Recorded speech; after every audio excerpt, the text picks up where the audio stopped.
Hello everyone and welcome back to the Fleet Ops Winter Tournament. This is a round 2 match between MMartok, who also known as Hugo, and Drone971. And there are some odd circumstances surrounding this video. First off, these two played their first match already, and MMartok, I'm just going to call you MMartok, you know, if you go by Hugo in other places, that's okay. But MMartok won the first match. However, my driver needed to update, and as a result, my recording crashed, and I wasn't able to get that recording. However, I do understand that it was a similar matchup where MMartok was MMartok Klingons, and Drone had played Federation against him. And my understanding is that they actually played rather similarly in the two games, so you'll have a general idea of how that one went as well. After that game happened, I recorded the second one, but after the driver update, my shadow play had set my microphone volume to 0, so none of my recording was kept. You'll have the game audio, but you won't have any of my voice. So this is me recording my commentary afterward, and so it won't always line up perfectly with what my mouse is doing. And this happened for the next 3 games that I recorded before I figured it out. It really stinks. So what I was pointing out was that MMartok was doing a relatively standard Klingon opening. He opened with a yard, I believe he got his tritanium mining followed by a field yard, and he was going to go ahead and expand to his expansion. Meanwhile, Drone was running. He started with 2 storage docks, which is pretty eco-heavy starting. And I was talking about how in a 1 vs 1, I don't tend to like the double storage dock start because of the way that it delays you. If the enemy is doing a rush strategy, you may need to respond to their rush strategy very quickly. And by doing the 2 resource stations first, it slows you down a little bit. I was also pointing out that Federation, if you were going for ships, especially Antares Yard ships, you do get your Starfleet engineering first, because the time for chassis level 1 is exactly the same as the time for an Antares Yard. And this makes it a little bit easier for Federation to place their Antares Yard, because if they place it somewhere out there, it doesn't delay their build as much. I was saying I really do like the forward moon positions in this map and the way that they tend to shield your natural expansion. So you can see down here, MMartok is going for a battle yard. We could tell this earlier by the way that he did not get any field yard extensions or a field research, so it was going to be battle yard. And he is simultaneously sending his other constructor out to the forward dilithium. Oh, also the fact that he got a large number of freighters early. I think he queued 6 freighters, which indicated he was expanding early. So on the other side of the map, Drone is getting his first Antares Yard very far forward. And the idea is, if you hold that forward position, then your home will then be safe. And he just started Starfleet Science, so he is going for warpins in addition to his Antares Yards, and he's queuing up Intrepid Monsoon. So as you can see, he'll be able to get his mining up pretty safely there with that repair yard. Now, one thing I was saying is that if you are facing a non-cloaker, Federation, Borg, Dominion, then this forward position is very powerful at defending, because it's very difficult for them to fly past it to get to your other expansion. However, if you're fighting a cloaking race such as Klingon or Romulan, its effect is much weaker, unless you can get some, like Klingon ping stations, or I guess a sensor station would do it as well, because they can just run by.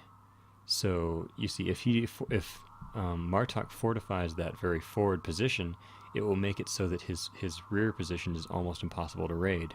However, the Federation expansion is not going to do the exact same thing, because the Klingon ships could still do a run-by of his rear expansion.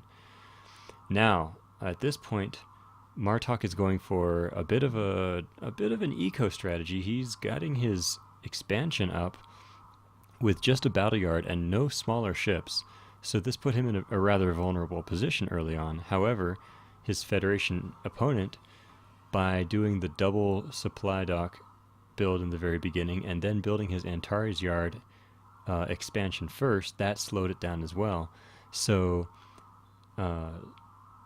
in this match, Drone was not in a position to get in there and punish Martok for his early eco that he was doing. And here you see he did send his one Intrepid over to attack the Chore, but it's just not going to be enough damage, you know, those Federation ships. Now, he is Risner, I would like to point out. So he does get a damage bonus on his Intrepids. However, unfortunately, that also means that his Monsoons are very weak defensively. So at this point, Martok has built a single Caduge, and that single Caduge is going to be able to take out the Intrepids. Starfleet Command is coming down, but the Caduge will actually be okay against them as well, if they have Excelsiors that spawn.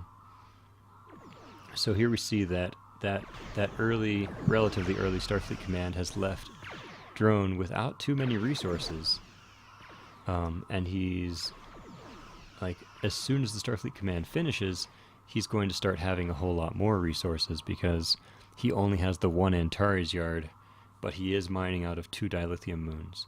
So he is going to start to see his income go up quite a lot. Martok is getting a second Caduge, and 2 Caduge is not enough to attack with. It's not enough for him to go raiding with, but it is enough to defend his holdings, especially from those early Intrepids.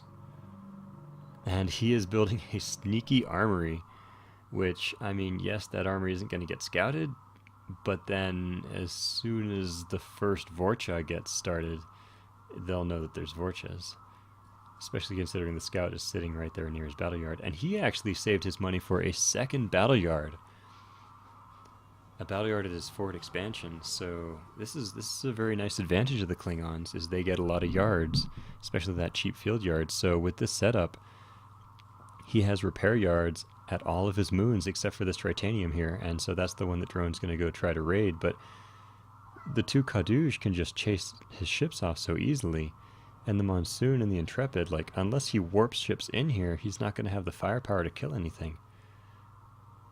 I do think the location of that warp in is going to be critical. So in this match, those 2 battle yards, Martok is definitely going for a mid-game rush, you know, rushing to some nice mid-game cruisers. I'm expecting to see some Vorcha come out with their very high combat stats. Oh, and Drone is saying he warped in the wrong ship. Of course, I've already commented this, so I'm only pretending to be surprised. And there he has warped in a Teutoburg. I wonder if he was going for a descent or for a regular warp in, but for those of you who aren't aware, back when Fleet Ops 3.27 and the 3 series in general were under development, the devs were consistently adding new ships and then, you know, tweaking them as they saw feedback. And the Teutoburg was the first strategic range ship that they added, and as it was experimental, they didn't know exactly how they should have balanced it. As a result, the very first incarnation of the Teutoburg had a bug that made it stupidly overpowered.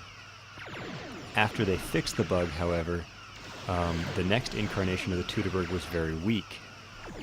And unfortunately, the developers stopped development on that branch of Fleet Ops shortly afterward.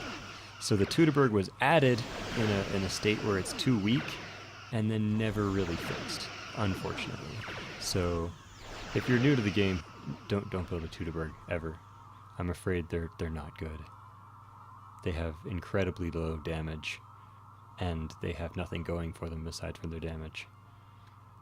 So now we see Martok has actually moved his constructor all the way over to the bottom left, and he's going to have enough of a dominant fleet to defend that. Like Drone doesn't really have the ability to go chase after that.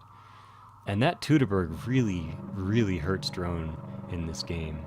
You know, he spent a lot of resources on that Starfleet Command, and as we'll see in some later games that I'll be posting, the Starfleet Command really, really helps the Federation player when you get into the mid-game ship race. especially as Martok, you know, he held off on those small ships, but now, pretty soon here, he's going to be double yarding Vorchas. And he basically, I mean, 3 dilithium moons, 2 tritanium, just about fully saturated. That's enough for him to double yard Vorcha forever. And you see, there's the first 2. Also, they have a blade of armor, so they take half damage from short range, which means these monsoons and intrepids will do almost nothing to them. You know, it sounds like, oh, it's only half damage, but it might as well be no damage at all, because that half damage means that the Vorcha will be able to cloak out and never die. And also remember, these are Risner monsoons, which means they only have 18 defense. They're going to get shredded. So this is a very unfortunate ship composition for Drone. That Teutoburg, he really needed the combat ships from that warping, and the Teutoburg's gonna die going into the yard. The other thing about the Vorcha is its single weapon does quite a lot of damage. Sometimes people will be caught off guard by how much a volley of Vorcha fire does, because it only has the 1 gun and it doesn't fire that often. When it does fire, it does like 35 damage or something. In fact, a little bit of history for those who are newer to the game. There was a time period, oh wow, real quick, I don't know what it was that caused that Intrepid to bug out of that yard. Normally it would be getting a rank, but it didn't get a rank. But something replaced there, and it caused that ship to leave the yard, which caused it to die, very unfortunately.